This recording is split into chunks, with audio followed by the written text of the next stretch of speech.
की एक बड़ी खबर है। एलजेपीआरवी के उम्मीदवारों की फाइनल लिस्ट जारी हो गई है। एलजेपीआरवी की लिस्ट में 15 उम्मीदवारों के नाम हैं। पहली लिस्ट में 14 उम्मीदवारों के नाम थे। एलजेपीआरवी के सभी 29 उम्मीदवार के नाम अब घोषित हो गए हैं। एलजेपीआरवी के टिकट पर लड़ेंगे बीजेपी के 2 उम्मीदवार। चिनारी फतुहा से एलजेपीआर के टिकट पर बीजेपी उम्मीदवार हैं।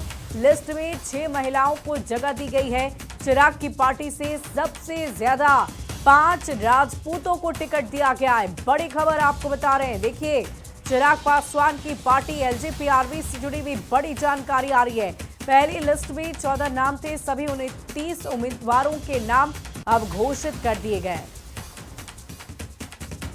तो चिनारी फतुहा से बीजेपी के उम्मीदवार लड़ेंगे। देखिए, 29 उम्मीदवार के नाम घोषित किए जा चुके हैं। लिस्ट में 6 महिलाओं को जगह दी गई है।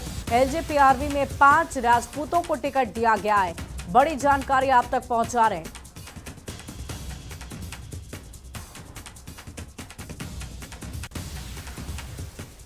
और देखिए, चिराग की पार्टी ने अपनी सभी 29 सीटों पर उम्मीदवारों के नाम का ऐलान कर दिया है और इसमें जातीय समीकरण साधने की बखूबी कोशिश की गई है। आइए जानते हैं कि किस जाति के कितने उम्मीदवार हैं और उनके प्रतिशत क्या है।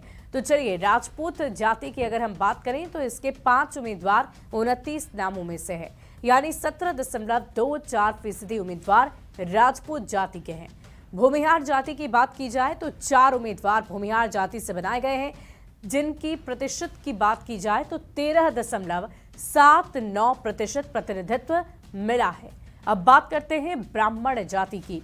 तो देखिए, ब्राह्मण जाति से कितने उम्मीदवार हैं, इसकी भी पूरी जानकारी हम आपको देते हैं। और देखिए, ब्राह्मण जाति से 1 उम्मीदवार है, इसकी चर्चा हम कर रहे हैं। तो राजपूत जाति के 5 उम्मीदवार, जिनकी जो प्रतिशत है वोटों की वो 17 है, और 4 भूमिहार जाति के लोग हैं जिनका वोट प्रतिशत 13.79 है।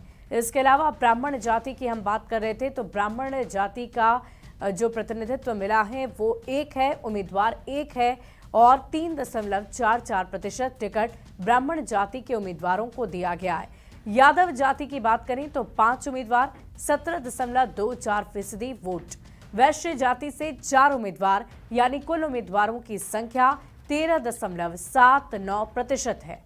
वहीं कुशवाहा जाति की बात करें तो सिर्फ 1 ही उम्मीदवार है, यानी कुल उम्मीदवारों में 3.44% कुशवाहा जाति के हैं, और बाकी बचे पासवान जाति के 4 उम्मीदवार, जिनमें अगर हम प्रतिशत की बात करें तो 13.79%। रविदास की बात करें, इस जाति के 1 ही उम्मीदवार हैं, 3.44%। पासी जाति की बात कर लें तो 1 उम्मीदवार, प्रतिशत 3.44। धोबी जाति की बात करें तो 1 उम्मीदवार, प्रतिशत 3.44। रजवार जाति की बात करें तो 1 उम्मीदवार और 3.44% यहां पर भी देखने को मिला है। मुस्लिम जाति की अगर बात की जाए तो 1 ही मुस्लिम उम्मीदवार है और प्रतिशत है 3.44। और आइए अब चुनाव की चाल को समझते हैं और उम्मीदवारों का जातीय समीकरण समझते हैं। सभी जातियों को प्रतिनिधित्व देने की कोशिश इस 29 सीट के जरिए दी गई है। सबसे ज्यादा सीट राजपूत और यादव जाति के उम्मीदवारों को दी गई है। भूमिहार और वैश्य को बराबर का प्रतिनिधित्व मिला है। तो कुल मिलाकर आप समझ सकते हैं कि जातीय समीकरण के साथ साथ हर तरीके से इस लिस्ट को परफेक्ट बनाने की कोशिश की गई है, ताकि उम्मीदवारों के चयन में किसी तरह की कोई गलती ना हो, इसका खास ख्याल रखा गया है। बढ़ते आगे, एनडीए में सीट बंटवारे के साथ साथ उम्मीदवारों के नाम का ऐलान करीबन हो चुका है। गुरुवार तक एनडीए के सभी दलों ने अपने अपने उम्मीदवारों को टिकट भी बांट दिए। सीएम नीतीश ने टिकट बंटवारे में किस समीकरण का खास ख्याल रखा, आइए वो भी जान लेते हैं।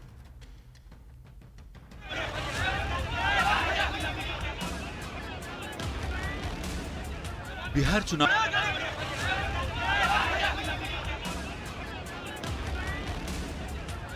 चुनाव को लेकर जैसे जैसे नॉमिनेशन का सिलसिला जोर पकड़ रहा है, उम्मीदवारों के नाम का ऐलान भी तेजी से किया जा रहा है। गुरुवार शाम 7 बजे तक एनडीए में चिराग पासवान की पार्टी को छोड़कर एनडीए के सभी दलों ने अपने अपने उम्मीदवारों को टिकट बांट दिए। एनडीए में बराबर सीटों पर लड़ रही बीजेपी और जेडीयू ने अपने अपने 101 उम्मीदवारों के नाम का ऐलान कर दिया है।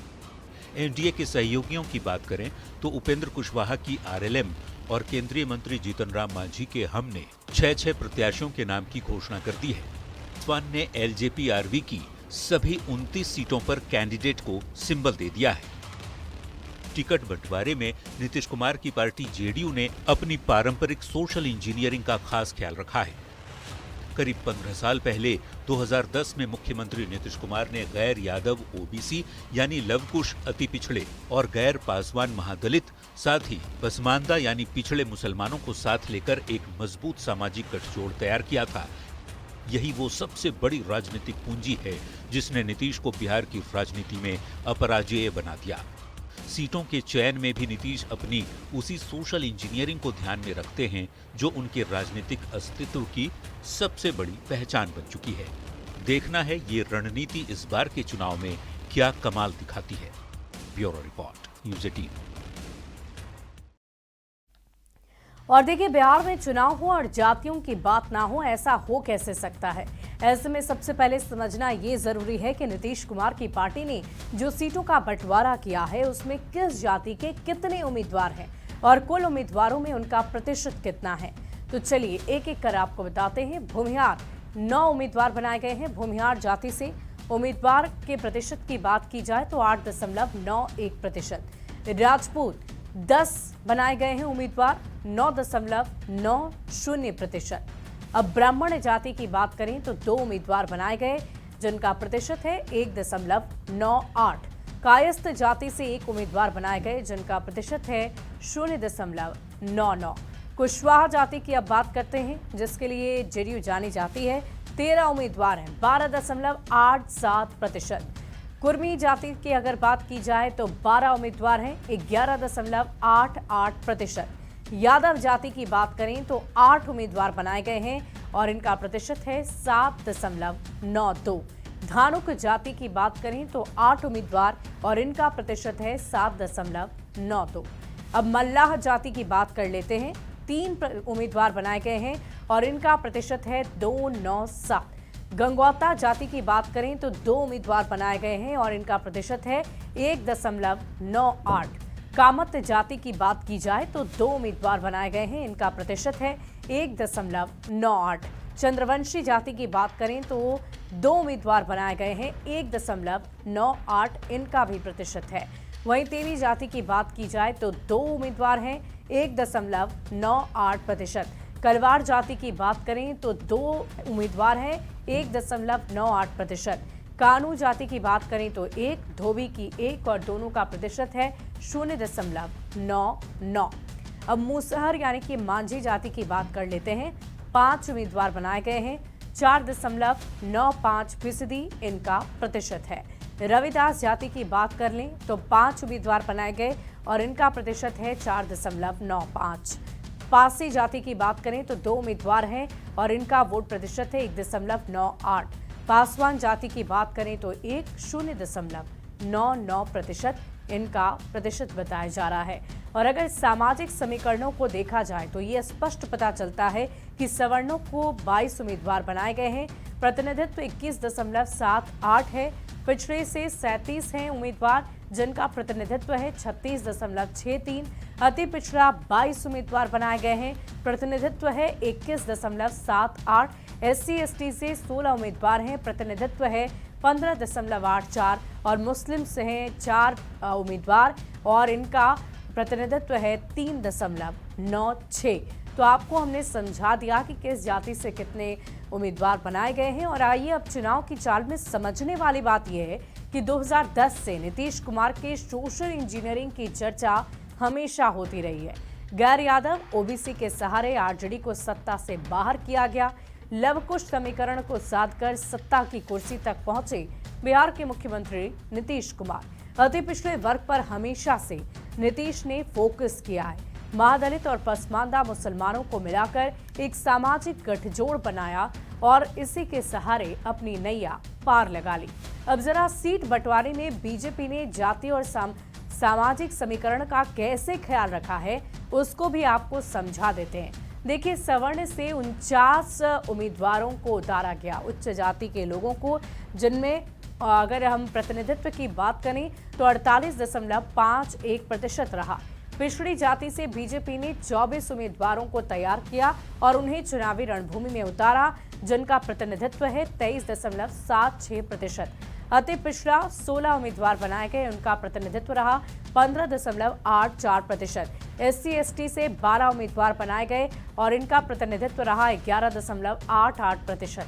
और अगर जाति के आधार पर उम्मीदवारों की संख्या और प्रतिशत को देख लें तो ये पता चलता है कि भूमियार जाति से 16 उम्मीदवार और 15.84% है। राजपूत से 21 और 20.79% हैं। ब्राह्मण से 11 और 10.89% और कायस्थ से 1 यानी कि 0.99%। और आइए अब यादव जाति की बात कर लेते हैं। यादव जाति से 6 उम्मीदवारों का चयन हुआ, 5.94%। कुशवाहा जाति से 5 उम्मीदवारों का चयन हुआ, इनका प्रतिनिधित्व है 4.95। कुर्मी जाति से 2 और इनका प्रतिनिधित्व है 1.98। वैश्य जाति से 15, 14.85। पासवान जाति से 7, 6.93। रविदास जाति से 3 और इनका प्रतिनिधित्व रहा है 2.97% का। मूसहर जाति की बात करें तो 1 उम्मीदवार और इनका प्रतिनिधित्व रहा 0.99%। संथाल जाति का भी चयन हुआ, जिसमें से 1 उम्मीदवार का चयन हुआ है 0.99%। आइए, हमने आपको बीजेपी जेडीयू का समीकरण कैसे उन्होंने उम्मीदवारों के चयन में जातीय समीकरण को साधने की कोशिश की है, पूरी तैयारी की गई है, सोशल इंजीनियरिंग की गई है, इसकी पूरी जानकारी आपको विस्तार से दी है। अब बढ़ते आगे, दूसरे फेज के नॉमिनेशन का बस एक ही दिन बाकी रह गया है। 17 तारीख को पहले फेज के नॉमिनेशन की प्रक्रिया खत्म कर लेनी है। लेकिन अगर हम महागठबंधन की बात करें तो अब तक ऑफिशियली सीट शेयरिंग का ऐलान तक नहीं हुआ है। मुकेश सहनी को छोड़कर बाकी पार्टियां तो बिना सीट शेयरिंग के ही सिंबल बांट रही है। अब सवाल यही है कि क्या मुकेश सहनी के साथ महागठबंधन में खेला हो गया है?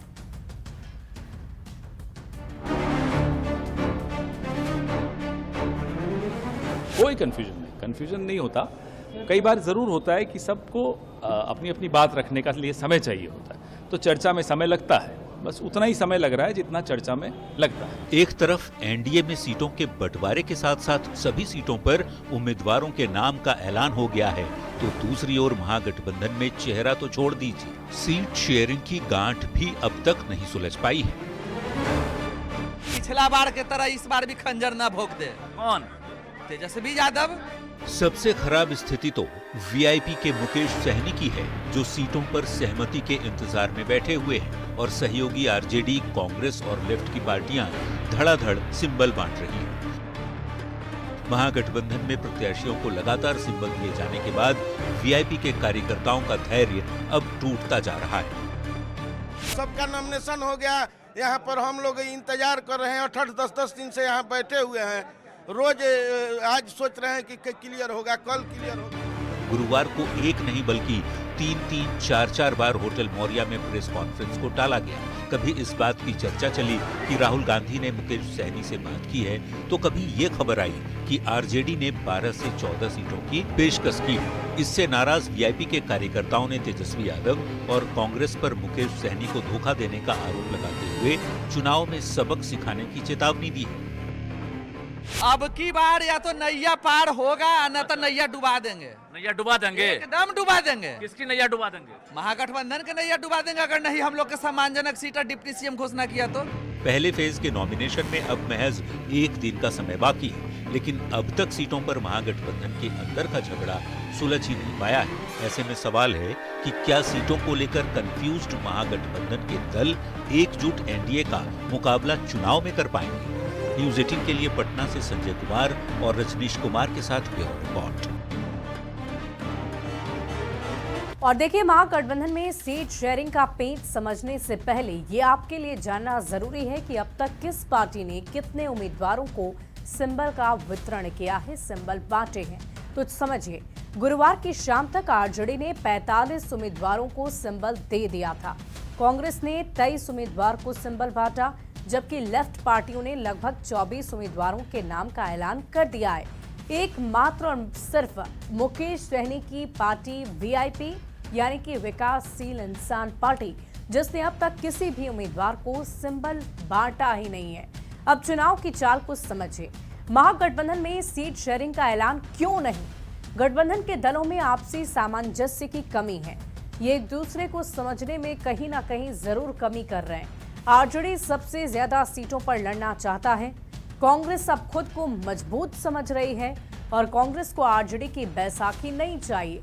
आपने पहले भी देखा होगा कि लगातार कांग्रेस के तमाम दिग्गज नेताओं का बिहार में आना और इस बात पर राजी नहीं होना कि तेजस्वी यादव मुख्यमंत्री का चेहरा होंगे और साथ ही साथ वोटर अधिकार यात्रा करना, ये सब कुछ दर्शाता है कि कांग्रेस अब बी टीम नहीं बल्कि मजबूती के साथ ए टीम बनकर लीड करना चाह रही है। 2020 के करीब सीट चाहती है कांग्रेस। लेफ्ट पार्टियों की बेहतर स्ट्राइक रेट और ज्यादा सीट पर दावा।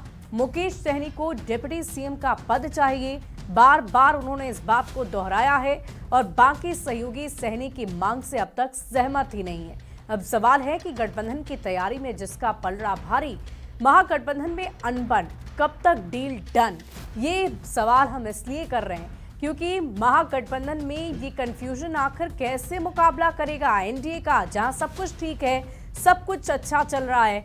पार्टियों की तरफ से फॉर्मूला भी बना लिया गया, सीटों को लेकर चर्चा भी कर ली गई, उम्मीदवारों को सिंबल भी बांट दिया गया है। बढ़ते आगे, सूरज भान के आरजेडी ज्वाइन करने और उनकी पत्नी वीणा देवी को मोकामा से आरजेडी के टिकट पर नॉमिनेशन के बाद ये साफ हो गया है कि मोकामा की सियासी लड़ाई दो बाहुबली तक पहुंच गई है। अनंत सिंह वर्सेस सूरज भान के बीच ये लड़ाई होने जा रही है।